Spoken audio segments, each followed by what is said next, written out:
శాస్త్ర వీక్షకులకు నమస్కారం. ఈరోజు మనం ఇంటి వాస్తు గురించి చిన్న చిట్కా తెలుసుకుందాం. ఈశాన్యంలో ఈ తప్పు అసలు చేయకండి. ఏమిటా తప్పు? అదే చిన్న కథా రూపంలో మనం తెలుసుకుందాం.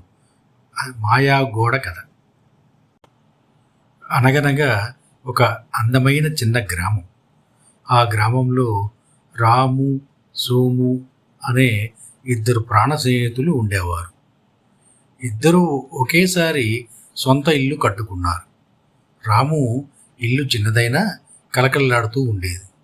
సోము ఇల్లు పెద్దదైనా ఏదో వెలితి, తెలియని ఇబ్బంది. సోము ఇంట్లో అడుగుపెట్టినప్పటి నుంచి అతనికి అన్ని కష్టాలే. భార్యకు అనారోగ్యం, వ్యాపారంలో నష్టాలు, ఇంట్లో ఎప్పుడు ఏదో తెలియని అశాంతి, లోపల అలజడి. సోము తన ఇంటి ఈశాన్యం మూలను ఒక స్టోర్ రూమ్ లాగా మార్చేశాడు. పనికిరాని పాత సామాన్లన్నీ అక్కడే పడేసేవాడు. ఆ మూల ఎప్పుడూ చీకటిగా ఉండేది. పైగా బరువులు కూడా ఉండేవి. కానీ రాము అలా చేయలేదు. తన చిన్న ఇంట్లో ఈశాన్య మూలను చాలా పవిత్రంగా ఉంచుకున్నాడు.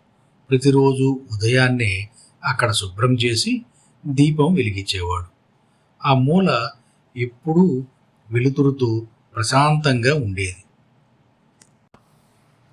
ఒకరోజు సోము తన స్నేహితుడైన రాముతో, "ఏమిటో రాము, నా ఇల్లు పెద్దదైనా నాకు ప్రశాంతత కరువైంది. నీ ఇల్లు చూడు, చిన్నదైనా ఎంత ప్రశాంతంగా ఉందో" అని అన్నాడు.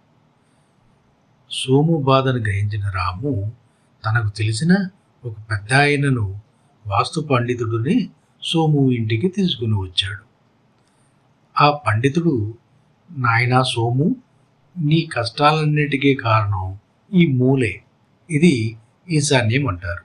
అంటే ఇది దైవస్థానం. ఇక్కడ బరువు పెట్టకూడదు, చీకటిగా ఉండకూడదు.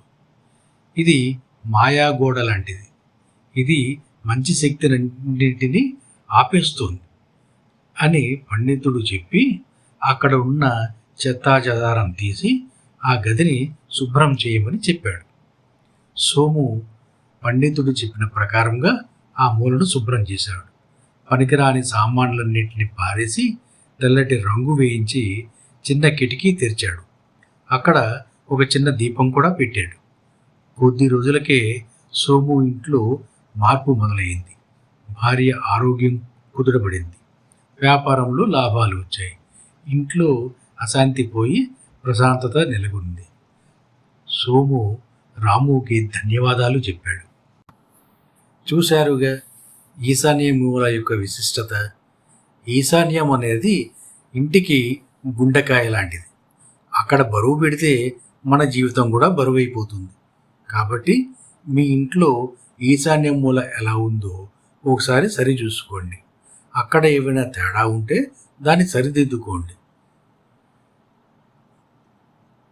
ఈ కథ మీకు నచ్చినట్లయితే మా అకల్ట్ శాస్త్రాన్ని లైక్ చేయండి, షేర్ చేయండి, సబ్స్క్రైబ్ చేయండి. మరిన్ని వాస్తు కథల కోసం మా ఛానల్ని చూడండి. ధన్యవాదములు.